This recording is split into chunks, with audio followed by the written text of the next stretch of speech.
Seventh semester, आप लोग अभी सेवेंथ सेमेस्टर में आ गए हैं, तो सेवेंथ सेमेस्टर में आपके दो सब्जेक्ट्स हैं, ठीक है। सेवेंथ सेम में आपके दो सब्जेक्ट्स आपको पढ़ने हैं।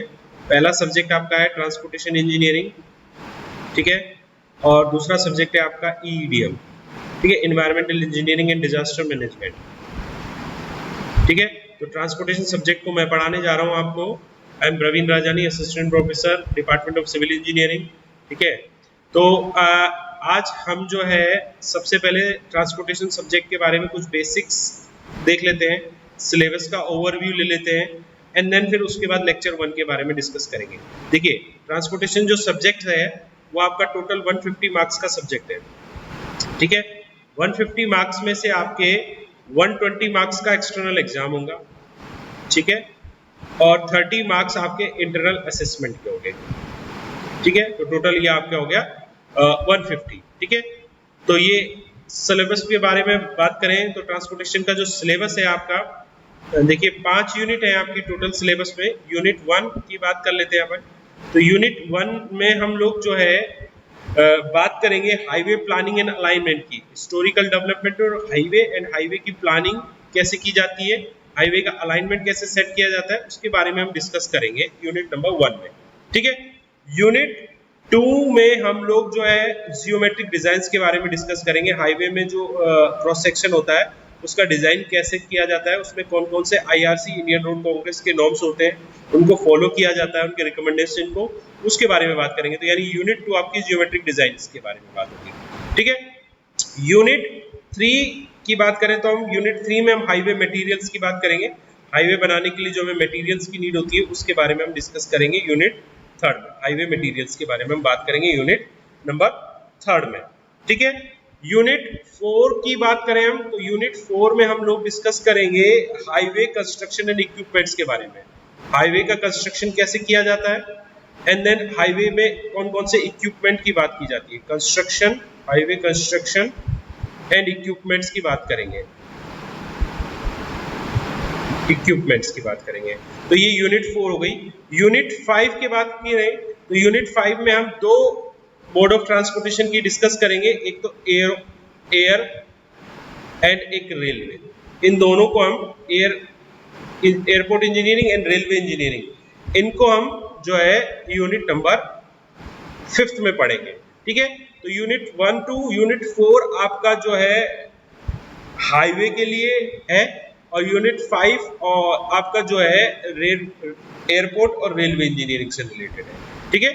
यूनिट 1 to यूनिट 4 आपकी हाईवे इंजीनियरिंग से रिलेटेड है, और यूनिट 5 आपकी जो है एयरपोर्ट और रेलवे इंजीनियरिंग से रिलेटेड है, ठीक है। तो मैं आज यहाँ यूनिट 1 स्टार्ट करने जा रहा हूँ, हाईवे प्लानिंग एंड अलाइनमेंट, ये अपनी यूनिट की हेडिंग है, जिसमें हम यूनिट 1 में लेक्चर 1 स्टार्ट कर रहे हैं। लेक्चर 1 है हमारा डिफरेंट मोड्स ऑफ ट्रांसपोर्टेशन, ठीक है।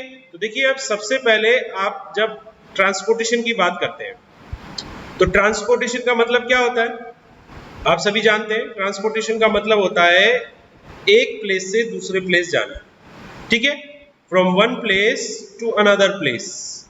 मूवमेंट जो है ट्रांसपोर्टेशन क्या होता है, from one place to another place, ठीक है, अनदर प्लेस। तो वो मोड कहलाता है, मोड ऑफ ट्रांसपोर्टेशन, ठीक है। अब अपन मोड ऑफ ट्रांसपोर्टेशन की बात करें तो ये ट्रांसपोर्टेशन कहलाता है एक जगह से दूसरी जगह जाना, ट्रांसपोर्टेशन, ठीक है।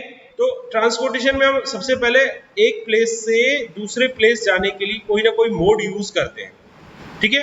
मोड्स का यूज करते हैं, मतलब मोड्स हो गए आपके, ठीक है। तो मोड्स की बात करें तो डिफरेंट मोड्स कौन कौन से हो गए ट्रांसपोर्टेशन में आप यूज करेंगे। पहला होगा लैंड ट्रांसपोर्टेशन यूज करेंगे, ठीक है। लैंड ट्रांसपोर्टेशन में आप क्या क्या यूज कर सकते हैं, आप अपना खुद का व्हीकल यानी रोड नेटवर्क को यूज करते हैं व्हीकल से, या फिर आप रेल नेटवर्क को यूज कर सकते हैं। तो लैंड ट्रांसपोर्टेशन में रोड नेटवर्क या रेल नेटवर्क को आप यूज करेंगे, ठीक है। पहला मोड ऑफ ट्रांसपोर्टेशन हो गया। दूसरा बाय वाटर के थ्रू, वाटर मोड हो गया। वाटर मोड में अपन शिप या बोट को यूज करेंगे, शिप, ठीक है, या बोट को यूज करेंगे, ठीक है। तो ये दूसरा मोड हो गया। पहला मोड लैंड हो गया, दूसरा मोड वाटर हो गया, और तीसरा मोड क्या है, air. Third mode of transportation क्या है, एयर। तो एयर में हम क्या यूज करेंगे, एरोप्लेन यूज करेंगे, ठीक है, एरोप्लेन्स को यूज करेंगे। तो ये अपने 3 मोड्स ऑफ ट्रांसपोर्टेशन हो गए। Land, water and air. ठीक है,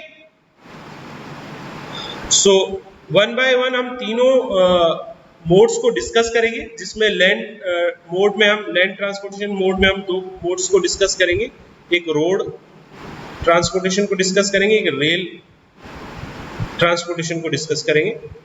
ठीक है, तो स्टार्ट करते हैं हमारा लेक्चर, जिसमें हम सबसे पहले स्टार्ट कर रहे हैं लैंड मोड ऑफ ट्रांसपोर्टेशन, जिसमें हम road transportation and rail transportation की बात करेंगे।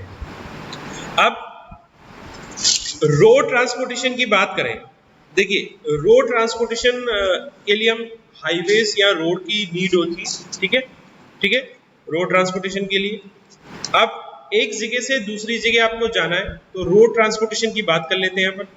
तो रोड ट्रांसपोर्टेशन में देखिए आप यहाँ तो दो तरीके से जा सकते हैं, एक तो आप खुद के सेल्फ व्हीकल से जा सकते हैं। ठीक है, सेल्फ व्हीकल से जा सकते हैं, या पब्लिक ट्रांसपोर्टेशन यूज कर सकते हैं। पब्लिक ट्रांसपोर्टेशन में आप जानते ही हैं, रोडवेज बसेस वगैरह जो होती है वो पब्लिक ट्रांसपोर्टेशन होती है, जो गवर्नमेंट के द्वारा चलाई जाती है। अब रोड ट्रांसपोर्टेशन में अगर अपन सेल्फ व्हीकल की बात करें, तो सेल्फ व्हीकल में आपको एक तो फिजिबिलिटी ये मिलती है कि आपको डोर टू डोर सर्विस मिलेगी, डोर टू डोर सर्विस मिलेगी। ठीक है, आप घर से अपने कभी भी जब चाहे जब निकल सकते हैं। ठीक है, रोड ट्रांसपोर्टेशन अपन जनरली यूज करते हैं स्मॉल डिस्टेंस के लिए। ठीक है, स्मॉल डिस्टेंस के लिए हम ये यूज करते हैं। ठीक है, पहला डोर टू डोर सर्विस, दूसरा यूज करते हैं अपन स्मॉल डिस्टेंसेस के लिए। ठीक है, और आप इसको यूज करने के लिए various type of vehicles use में ले सकते हैं, जैसे आपके खुद के सेल्फ व्हीकल हो गए या पब्लिक ट्रांसपोर्टेशन हो गया। तो ये आपका रोड नेटवर्क होता है, जिसमें अपन रोड नेटवर्क्स को यूज करते हैं, ये रोड ट्रांसपोर्टेशन होता है। अब इसमें अगर ये एडवांटेजेस के साथ साथ कुछ डिसएडवांटेजेस भी होती हैं रोड ट्रांसपोर्टेशन में। डिसएडवांटेजेस की बात करें तो स्पीड का एक इश्यू आता है कि कई लोग क्या होता है कि रोड नेटवर्क में जब सेल्फ व्हीकल से ड्राइव करते हैं तो स्पीड हायर यूज करते हैं, तो उसकी वजह से एक्सीडेंट्स होने के चांसेस बढ़ जाते हैं। ठीक है, उन एक्सीडेंट्स की वजह से जो है लॉस ऑफ लाइफ होती है, क्योंकि आप आए दिन न्यूज़पेपर में पढ़ते हैं। ठीक है, एक डिसएडवांटेज है रोड नेटवर्क का। दूसरा जो डिसएडवांटेज है, पावर रिक्वायर्ड पर टन ज़्यादा होती है, पावर रिक्वायर्ड ज़्यादा होती है। मतलब आप ये जान लें कि आप अगर पर्सनल खुद जा रहे हैं रोड नेटवर्क को यूज़ करते हैं, तो आप जानते हैं कि पेट्रोल वगैरह का खर्चा कितना होता है, तो कॉस्टली भी होता है थोड़ा है ट्रांसपोर्टेशन। अगर आप एक प्लेस से दूसरे प्लेस जा रहे हैं तो थोड़ा सा कॉस्टली भी पड़ता है। ठीक है,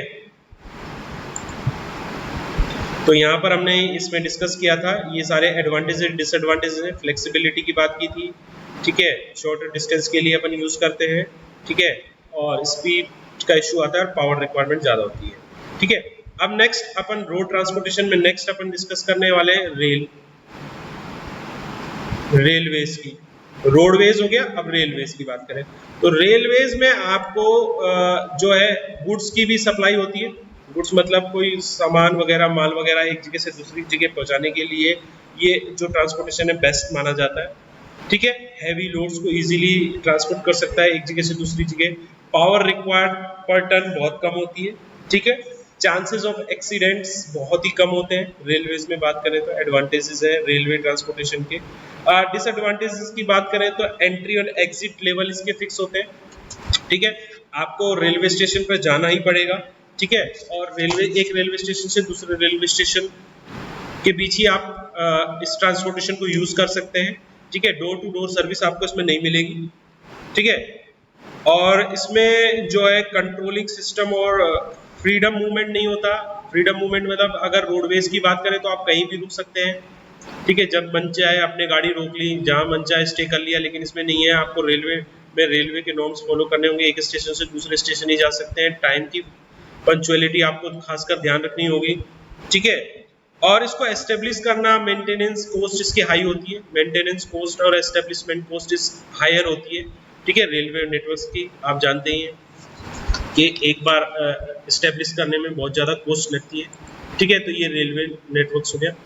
अब वाटर वेज की बात करें तो वाटर वेज में आप जानते हैं कि अपन शिप या बोट का यूज़ करते हैं। इनमें ओशंस में या रिवर्स में इस तरह का ट्रांसपोर्टेशन करते हैं। ओशंस रिवर्स में ये ट्रांसपोर्टेशन यूज होता है।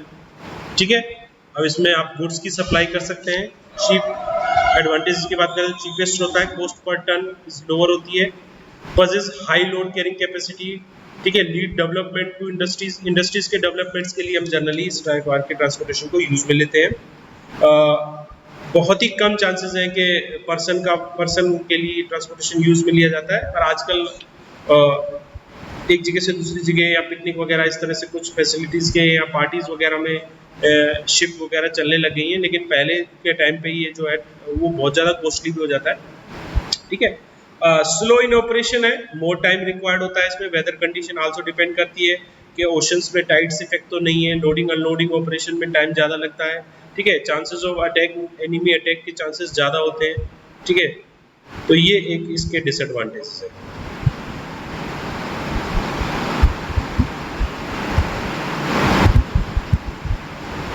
ये इसमें जो है आपका डिसएडवांटेज देखने को मिलता है।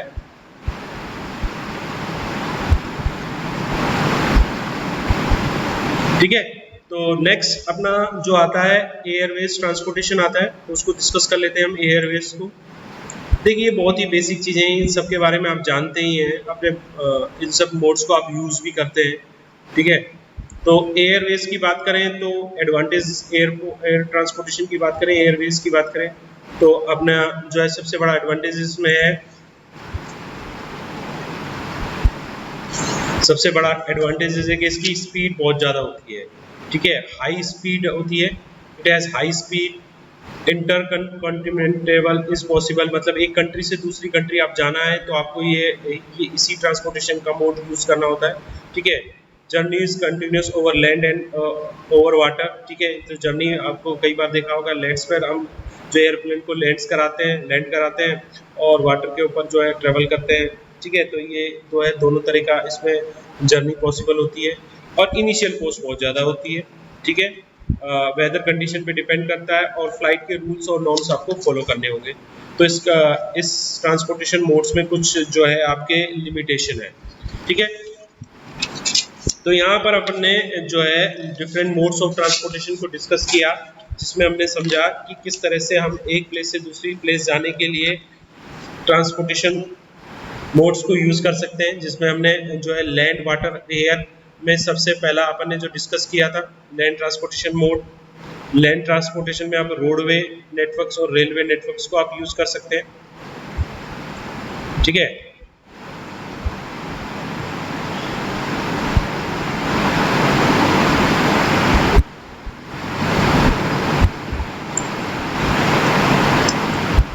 रोडवे ट्रांसपोर्टेशन और रेलवे ट्रांसपोर्टेशन जो है दोनों ही लैंड ट्रांसपोर्टेशन के पार्ट्स हैं, ठीक है। लैंड ट्रांसपोर्टेशन में आते हैं आपके रोडवे और railway, roadways transportation and railways transportation are the part of land transportation, ठीक है। वाटर ट्रांसपोर्टेशन वाटर वेव्स हो गया, वाटर वेव्स में शिप और बोट्स यूज करते हैं। एयर ट्रांसपोर्टेशन एयरवेज हो गया, एयरवेज में हम शिप वगैरह यूज करते हैं। सभी के एडवांटेज डिसएडवांटेज के बारे में हमने डिस्कस किया, ठीक है। तो ये आपका यूनिट फर्स्ट का लेक्चर नंबर 1 है, जिसमें हमने डिफरेंट मोड्स ऑफ ट्रांसपोर्टेशन की बात की।